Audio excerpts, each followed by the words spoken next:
So as you saw, the fast moving hyperlapse thing that was shot in front of the 3D printer, and this is the finished part. I only wanted to put 2 seconds because it's too long. So now we'll have to install this into the pipe, and it fits perfectly. I can show you right about now. As you can see, I was about to show you how it fits perfectly. Perfect fit right here. That's how it looks. So what I'm gonna do next is, hold on. As I was saying, what I was gonna do next is have this here, make a line with a marker over there, and then figure out how I'm gonna cut it. So here's the mark.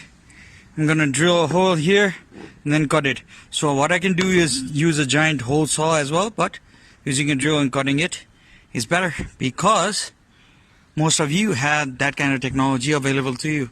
So let's see how that goes. I'll show you the video in the next reel after I do installation.